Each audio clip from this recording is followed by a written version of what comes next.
I'm a fixer. You tell me a problem, I'm gonna give you a solution. We're gonna fix it. Yep. Together, whatever needs to be done. But that's not what she needs from emotional support. Mm-hmm. Sometimes she just needs me to shut up and listen. And that's it. And that's it. A lot of times, if we're just quiet and listen to what the customer has to say, we can solve that need pretty quickly. We need to listen to the customer. I go out and talk to people for a living, and I'm there to develop a relationship. If I can get them to buy into it and have a good relationship and believe in me and sell myself, that makes it really easy to sell. I mean, we always say the first thing you need to be able to do is sell yourself to your clients. Yeah. Complexity is actually easy, and simplicity is hard. Simplicity is a hard thing to accomplish. People are gonna say, hey, I like you, therefore I wanna do business with you. Correct. You don't even have to mention sales if you approach it that way. No, because people wanna do business with people they like. Write the vision, make it plain.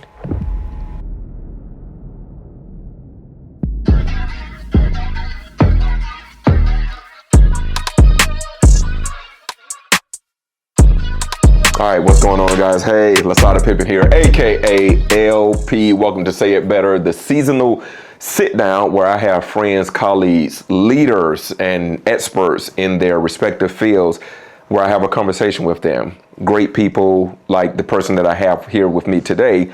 Great friend, great person, great leader, great husband, great father. I can continue to keep going to singing his praises. This is my good friend, Steve Henry. Welcome to the house. Well, thanks for having me. Absolutely, that was a heck of an introduction. I appreciate it. I need you as a hype man following me around like this. Right. I can do the hype. I can do the hype a little bit, but so Steve is a father. He's a father of two. They are family friends. He's a husband. We've known you all what? Is it over a year? Is it 2 years? How long we've known you now? A year and a half. Year and a half. It would have been like November-ish. Started Pathways, yeah. Okay. Started joining the church. Oh, that's right. Yeah. So about a year and a half. Okay. Yeah. All right. Awesome. Yep. So when we met Steve and his lovely wife, there are some people you just click with. Steve happened to be one of those people. Steve and Jessie, his wife, Rowan and Eli, his kids. They're family friends, and so our kids love their kids. We love Steve. We love Jessie. So, absolutely. Yep. Family friends. Steve has forged his communication skills through trial and error. He's in a high pressure environment. Steve is a district manager running a $100+ million business. Let me pause there just for a second. $100 million business is what Steve runs, and steering growth people, plenty of moving parts, and a mix of strategy, grit, and a well-practiced poker face. So Steve is here with us today. And Steve, how's life? How's everything going in general? In general, it's going well. Busy. I mean, we've been in our busy season. Jesse's work's been crazy. Mine's been crazy. Relocating the business into a bigger, larger space. Oh, really? Yes. Where are y'all now? We are in Doraville, so just right at 285. Okay. Where y'all came from? Came from Norcross. So it was about 3-4 mile move, but when you're moving something of that size, it is a challenge. Yep. Why are you moving? What's that? Why are you moving? We need a larger space. I mean, as the growth we've had, we're moved to a building that's 3 times the size of our old building. So as we project growth and continue to hire good people, the sky's the limit for us. So we just need to keep adding resources to everybody. Yeah. How many team members do you all have? What's the comprise of? So direct for me and our primary business, I have 36. That directly report to me. Okay, overall, I believe it's 92 or 93. Oh, wow. Okay, got it. Yes. Wow, you got a big portion of that.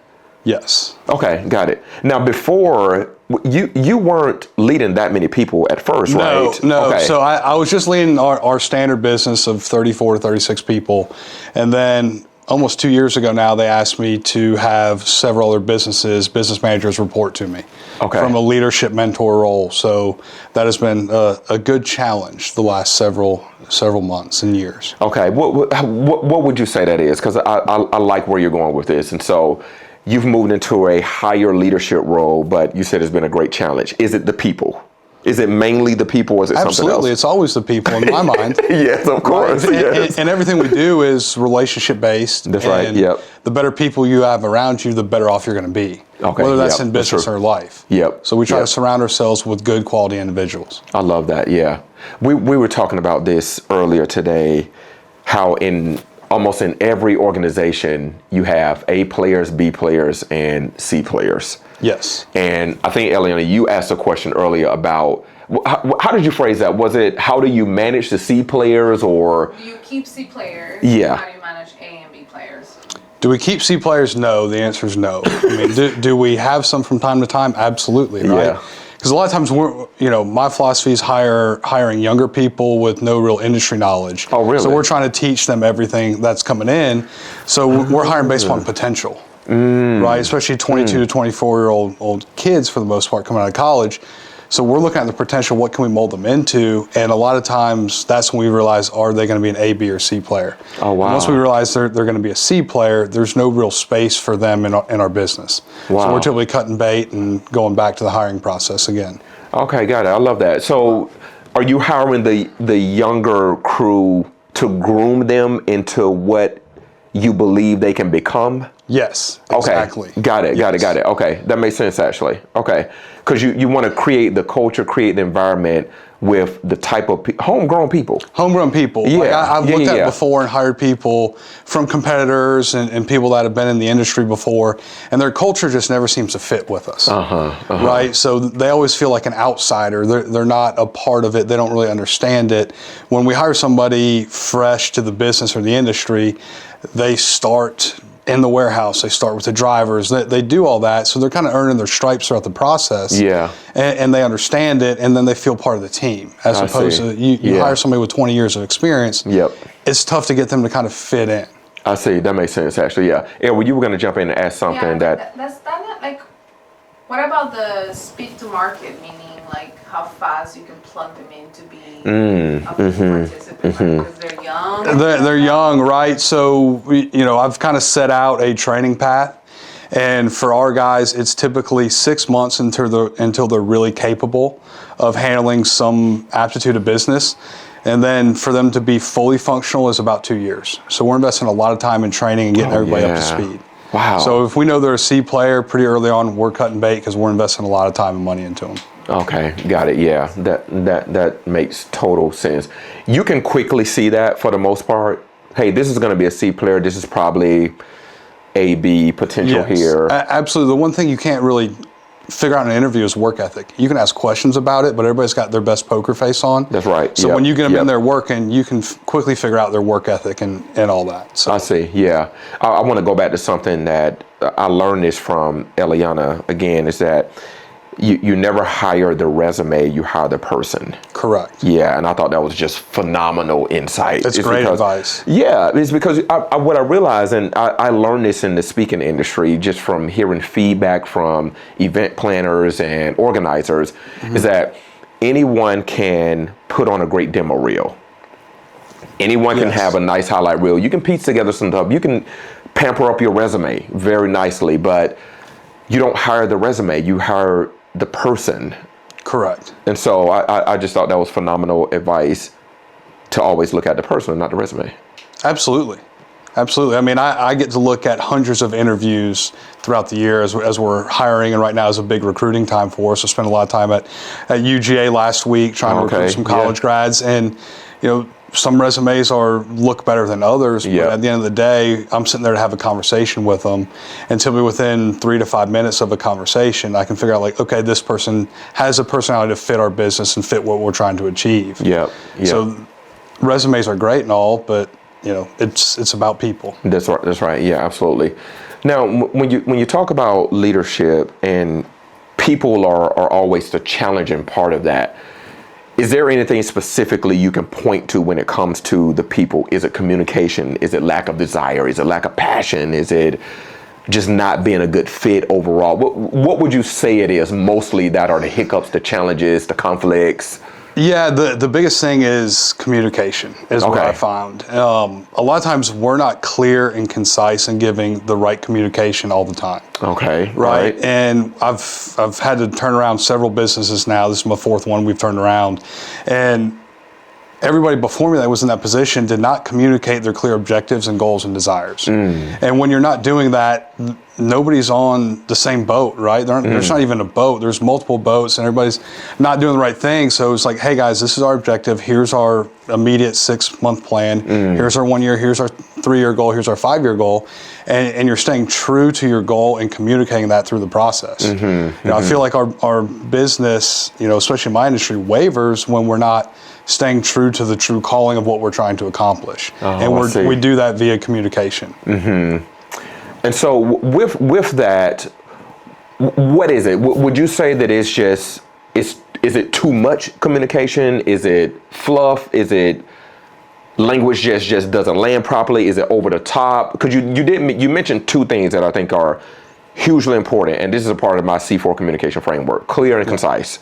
Yes. So it sounds like those two things are missing a lot of times when you're trying to cast this vision or something. Absolutely. Okay. Absolutely. And I find a lot of times I come and listen to other managers talk to the people, and the message is all over the place. They banter back and forth between a couple different ideas, and the message is never, finished and given properly. So it's like, I understand where you were trying to go with this, but it was never delivered in the manner to make it effective. Wow. I see. Yeah. So clear, concise, if we nail those two down, we probably get way further down the road. We can move the enterprise forward much faster and better. Absolutely. If we can get those two down pat. Yes. Yep. Without a doubt. So you've heard this saying before, and I'll quote this, because this is something that I built the communication framework around. Write the vision, make it plain. Okay. Habakkuk 2:2, right? Now, writing the vision, I feel like that's somewhat of the easy part. Making it plain, that's the difficult part. Yes. We can't make it plain. No. And what I realize is that complexity is actually easy and simplicity is hard. Simplicity is a hard thing to accomplish. Most people think it's the opposite way around, but no, complexity is easy. Because you can put a whole bunch of stuff in a garbage can and you have a whole bunch of trash and you think you have gold, but it's just a whole bunch of complexity. Yes. Simplicity makes everything better, but it's hard to accomplish though. Yes, it is. Yeah, it is. You talked about how you had your first experience speaking to, was it a group of 300 or yeah, roughly like 300. Yeah. Yeah. And, where was this? Where did this take place? We did, as a company, upper management decided it'd be a great idea to get all our talented outside sales force together in the Southeast. And they asked me if I would take 2 topics. And at the point, I think I'm maybe 25, 26 years old. Wow. And running a pretty successful business at that point. And they gave me 2 topics with a mentor, somebody higher up to partner with. And the first time going into this conference, I didn't get much directive from the upper management I should have been working with. Yeah. And it was like, hey, just put something together and we're gonna go talk about it. Like, okay. And just like that. Just like that. Put something together. Just like that. Hey, you understand the topic, put something together. So I go out there, we put something together, and it was not good. It was not good. What we put together was not good. I lacked direction and communication from exactly what we needed to do. And, being in front of 300 people for the first time in my mid-20s was a little bit overwhelming. Yeah. And especially with folks that are 20, 30 years my senior, been doing it for a lot longer. Here I am, this snot-nosed kid, trying to talk about this, and everything's kind of out of whack, out of sync. And, I reflected on that after the first night. I had to go up and speak again, hopefully redemption night 2. And, that was one where I pulled kind of an all-nighter, making sure that the message I was going to be delivered was much better. Yeah. And the second time around was way better, but that first time was just an absolute nightmare going into it. But, it was an eye-opening experience because I'm sitting there like, there's a lot of people I know and respect and have trained me through my career, and here I am telling them how to do something. And that second time was, okay, this was much better. The message was delivered. It was clear. We had an objective. I feel like we accomplished everything. The first time around was, I didn't have direction and communication, so it was just a hot mess. Wow, so a nightmare. Wow, I can see how that can be scarring, like for a long time in your career journey. For some people, that will cause them to shut down. Absolutely. Absolutely. Yeah. I mean, the first night was not a lot of sleep, getting prepped and ready to go. Like, I'm not going to make this mistake the second time. And after that, like, I'm pretty easy to turn the page and let's move on to something else. Okay. So it wasn't completely scarring, but it's something I always reflect back, like, man, I was young, dumb, and had no idea what I was walking into. Yeah. And that kind of helped mold me. Like, I need to make sure I communicate with my people anytime I'm handing them tasks. Like, that was a big task to hand somebody and no directive at all. And just say, kind of go do it. He basically told you to go wing it. Yeah, go wing it in front of 300 people. I'm like, that did not go very well. Yeah. So you've taken that experience, and now when you're giving directives or tasks to people, you make sure that you don't do that, what was done to you. No, I do not do that. No. Right. So it's more so making sure I'm clear, communicating with everybody, especially on a one-on-one setting. Then it's like, okay, hey, I feel like I've given you everything. Let me know exactly what you understood of what your task is moving forward. Yeah. I want them to kind of recap it as well to make sure they fully understand, grasp the points I need them to. Exactly. Okay. So then they can go better carry that out, what it is that you're communicating with them. Yes. Okay. Wait, I have a question. Go ahead. Yeah. I think in your intro you had something about learning how to do poker face. Yes. So I've learned that for most people in leadership, that's a thing. But I have a really hard time doing that. Like if something angers me, like, can you talk about like how do you master poker? That's good. Face? Yeah. How do you master it? Yeah. Ooh. Yeah. I don't. Without a lot of practice, right? That's where I learned it from. When I'm sitting there in front of clients and we're talking about multi-million-dollar deals, or I know something's going wrong and the conversation's not going well, having to hold my composure and not just completely come unglued. Yeah. Especially if somebody's not telling me the full truth, right? That can happen in sometimes the negotiations. So it was a lot of practice, and a lot of times it's just shoving those emotions deep down for the time being. Oh. So which is very tough to do. Yeah. But shoving them deep down until you can get out of there and then have a debrief with somebody and kind of recap like what really happened. But trying to shove them deep down, not get emotional, especially most of mine are negotiations. So if I get emotional, I'm probably going to lose. Yeah. No matter what's going Yeah. on. So it's making sure that I have a clear mind with what is at task and what I need to do. Wow, that's good. So you at least know that about yourself. I cannot get into the emotional phase, or it's over. No, exactly. It's over. Yeah. I mean, yelling, getting up, storming off, or having a red face, that normally doesn't go too well, right? So Yeah. it's not an easy thing to do, but for me, it's been just experience in those moments. I see. Yeah.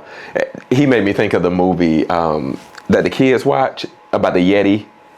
And you know how they say you push it down as if, If you have any questions, push it down.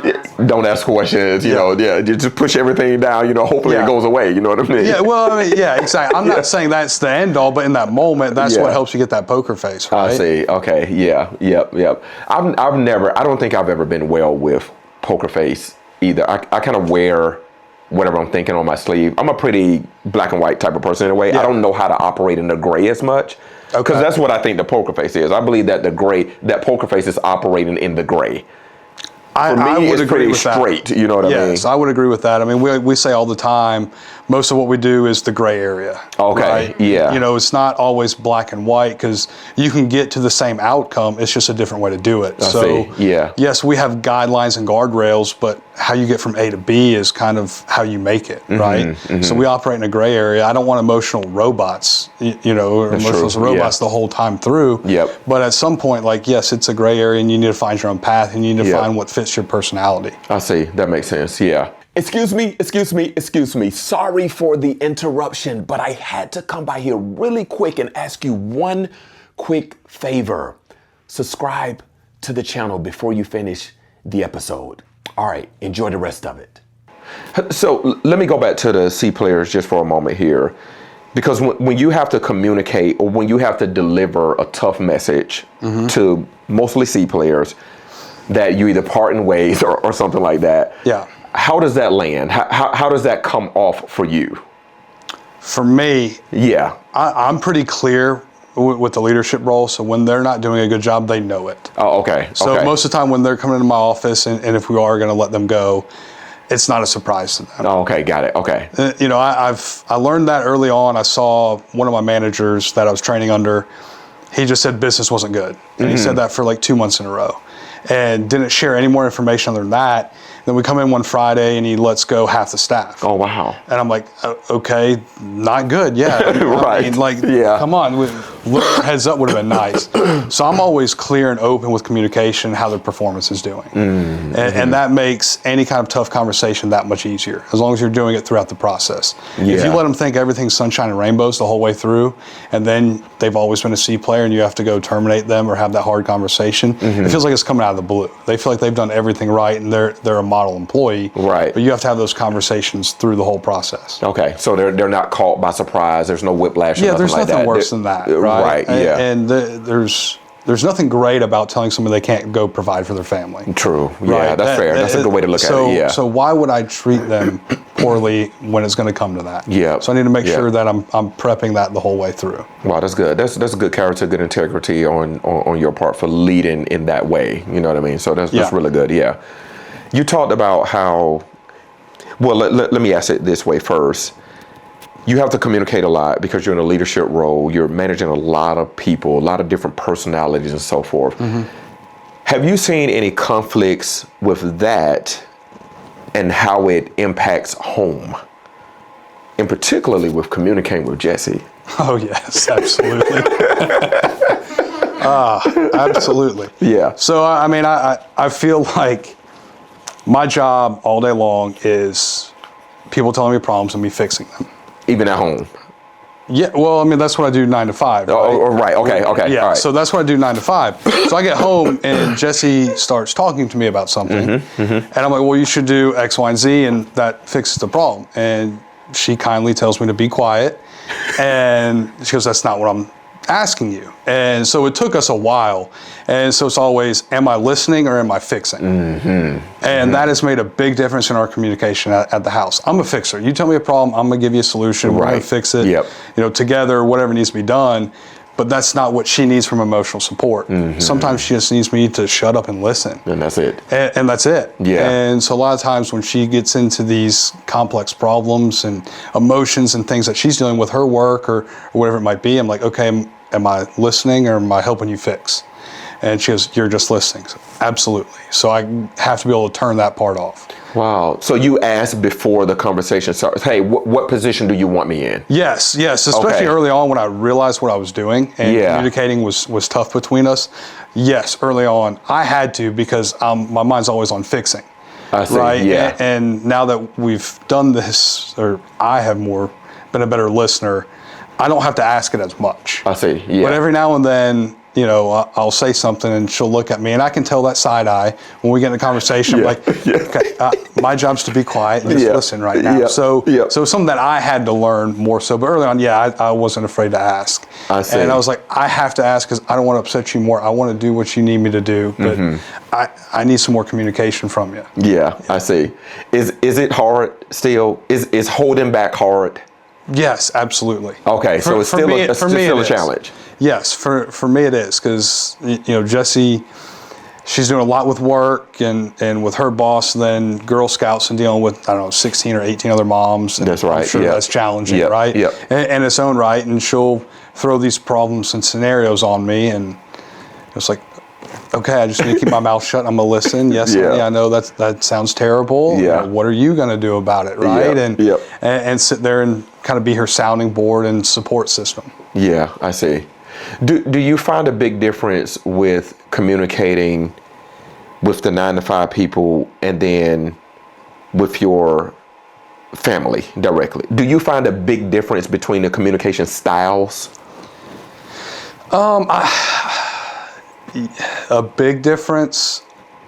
I don't know. I've never thought about it in a big difference or not. I know it's different. Yeah. I'm much softer at the house. Okay, that's fair. So probably a big difference. So I'm softer now. Some of me has a shorter temper at times. So that can come out with the kids especially. But you know, I mean, I'm much softer, and what I try to do every day on my way home from work is that 30-40 minutes is a mental reset. Where I need to try to put work behind me and come home fresh for the kids and for Jessie. So you know, that has been great, and I usually use that time to recharge. I see. You know, when I don't, if I'm on the phone the whole way home coming back, I'm still in that work mode.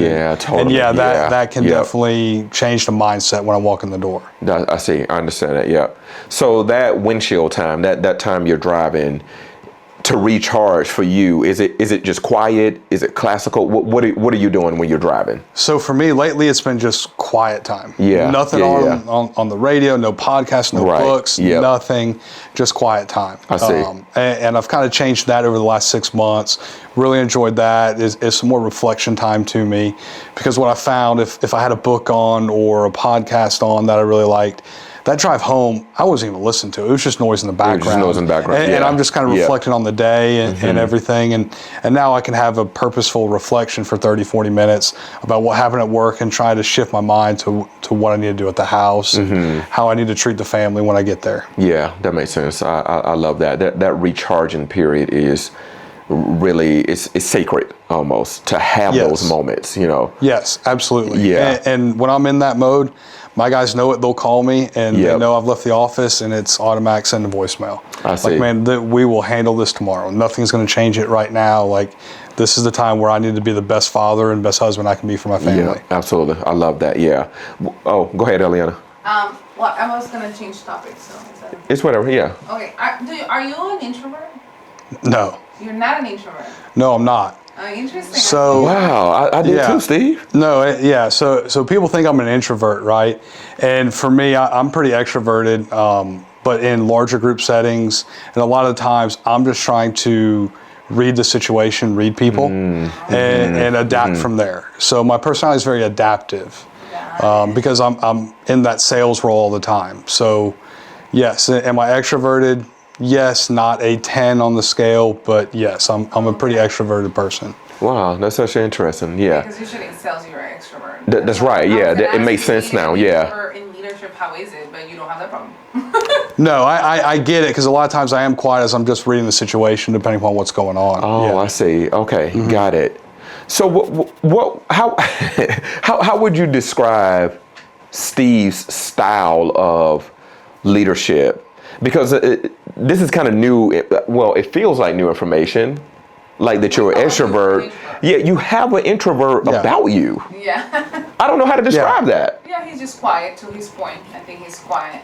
Yeah, so you're more observatory. That's probably what it is. You're more observant versus introvert. Probably. And I've done all the personality profile tests. I know my profile to a T.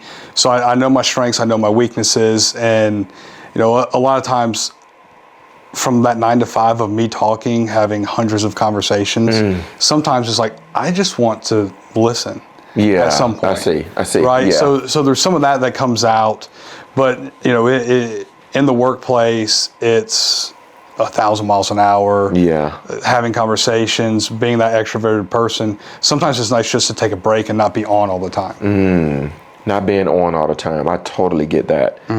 Yeah, because from stage to home, you're right. Because every time I'm on stage, I feel like I'm always on. And even when you come off, you're still on to a degree. You know what I mean? Just in a different way. Just in a different way, yeah. So I totally get that. You don't want to always be on. Go for it, Atlanta. Okay, so you're in sales. Can you tell us about techniques on communication or strategies on communication that make sales successful? Oh, this is good. Yeah.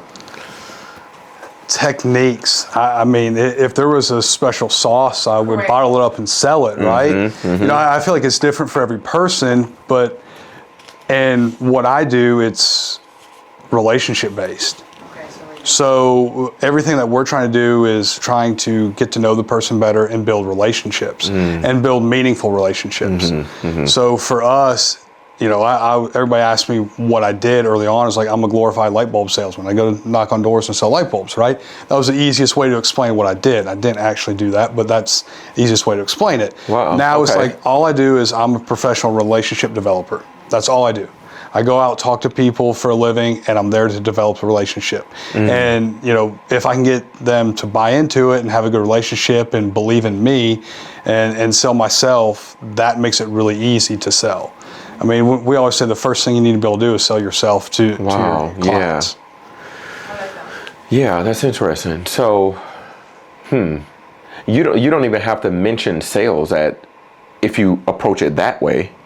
No, because people want to do business with people they like.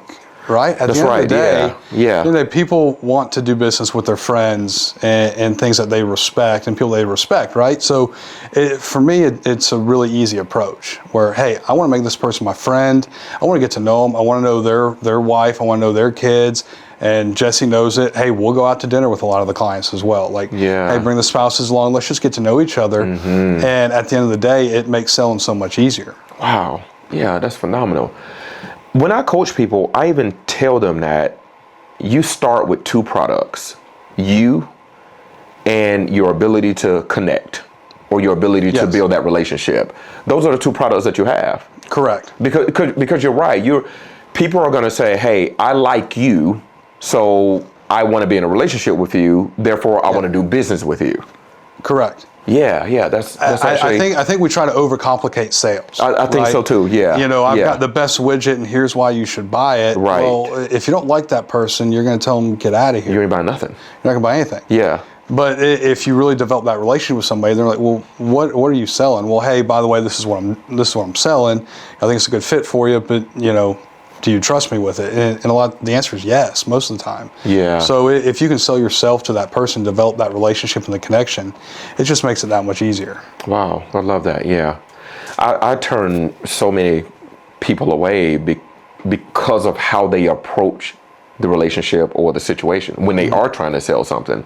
A lot of times you can tell it's scripted. You can tell it's just kind of fluff. Absolutely. You can tell, and I despise it. I don't like it at all. No, I don't either. Yeah, it doesn't feel good at all. It doesn't feel natural. It doesn't, and you know what the end objective is. So it's like, what are we doing here? Yes. No, absolutely. Yeah. No, yeah. so I tell my guys just, you know, especially the guys in outside sales, like, find who you are. Find your customers, find some common ground, just have some candid conversations with them about their life and what's going on, and then listen. You know, a lot of times sales reps and people in management styles or management positions, they just talk and talk and talk. And a lot of times if we're just quiet and listen to what the customer has to say, we can solve that need pretty quickly. But if we're just trying to get our point across and get our message and what we're trying to sell, we're missing the point. Yeah. We need to listen to the customer. So if we get to know them, we understand their problems and the situations that they're in, and we can figure out how to come up with a solution. And then when we do that, we're able to monetize it at the end. Absolutely, yeah. Absolutely. I love that, yeah. Where have you seen most communication breakdowns, especially at the district manager level? Where do you see most of the breakdown happens? At what part of the communication, if you can point to anything? I would say that the message wasn't clearly given at the starting point, right? Whatever message that I'm giving or some of our leaders are giving, it's not clear and concise. And then there's the breakdown, right? It leaves ambiguity in there for it, in a gray area for somebody to interpret it themselves. So I think that was the first thing. And second, listening.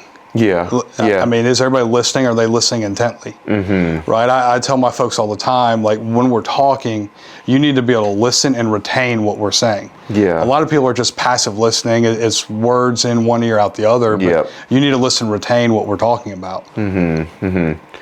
I see. So it sounds like there can be a lot of assuming from the deliverer of the message. They're assuming that they are clear. Yes. I wonder if the communicator knows when they are not clear. I in my experience, no. Really? Right? I mean, in my experience, no, because then that employer, that person goes around and does something different. All of a sudden, like, well, we talked about this. Well, no, you kind of mentioned this, and this is how I perceived it. Oh, I see. So it's a miscommunication, and most issues we have are just miscommunications. Right, the message wasn't clear. Right? So I always like it, hey, give me a recap of what we talked about. Give me 30, 60 seconds. What did we talk about? Do you understand what we're trying to do moving forward, especially when it's internal communications? I see. Yeah. So this is probably a kind of a tough task or an ability to do. But how do you communicate vision, and you're still running these day-to-day operations, and you have to make sure that vision is reaching all 36 and all departments and alignment? How would you say you do that?